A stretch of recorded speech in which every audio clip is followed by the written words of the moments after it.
yesterday in the House of Commons, I again was asking the Liberals about their carbon tax because they've blacked out the information regarding how much the carbon tax is actually going to cost Canadians.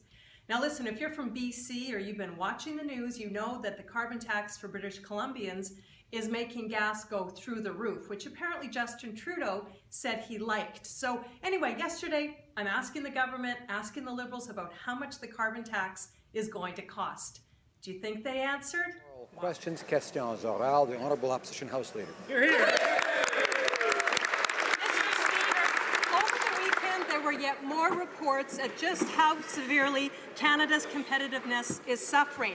One CEO said there is a real, genuine, honest, nonpartisan concern that Canada is so completely out of touch with the real world. But Mr. Speaker, while the Prime Minister ignores the facts, this is in part a direct result of the Liberal carbon tax. Yep. But Mr. Speaker, what about Canadian families?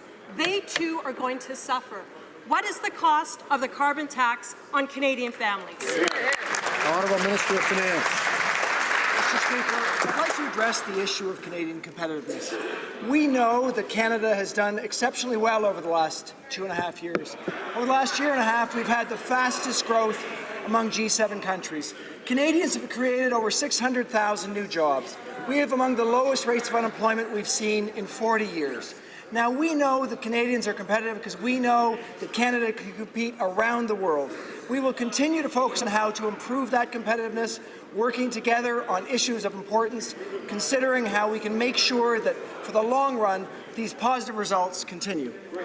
Opposition House Leader. Mr. Speaker, $80 billion of investment has left this country in the last 2 years. Nothing the Minister of Finance tries to say will change that fact. And the carbon tax is contributing to it.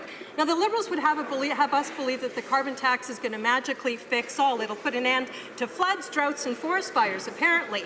They won't tell us how much it's going to cost, but just with a wish, a prayer, a little pixie dust, and a new tax on Canadians, all that's wrong in the world will be made right. What a joke, Mr. Speaker. Nobody believes it. But how much is this bad joke going to cost everyday Canadian families? Honourable Minister of Natural Resources. Mr. Speaker, for decades, people have been talking about taking action on climate change, but nothing has been done. We have taken action. We have put forward a world-class oceans protection plan. We have strengthened our environmental assessments, and we have put in place a price on carbon pollution to grow the economy in cleaner ways. The only idea that Conservatives have is the Harper Conservative approach of doing nothing, yet claiming they will achieve our targets. Mr. Speaker, it is clear the Harper Conservative approach is alive and well in the party opposite. Honourable Opposition House Leader. Well, even Mike Ignatieff said the Liberals didn't get it done on climate change, Mr. Speaker. But here's what the Liberals are really good at. Cover-ups. According to the Oxford Dictionary, a cover-up is an attempt to prevent people from discovering the truth about a serious mistake. So when the Liberals literally black out the numbers around how much a carbon tax is going to cost Canadians, they are covering up this cost to Canadians who deserve to know. So again, Mr. Speaker, the Liberals know, they have the numbers. How much is the carbon tax going to cost? Will one of them answer, please? Yes. So we're not going to give up. Today we're having Opposition Day motion. We're asking the government to finally stop the carbon tax cover-up. Tell us how much the carbon tax is going to cost, because you need to know. We'll see how they vote on it. We're going to keep asking those questions. I'm going to keep asking. I'm a straight shooter. I tell it like it is, and I'm going to do that for you here in Ottawa.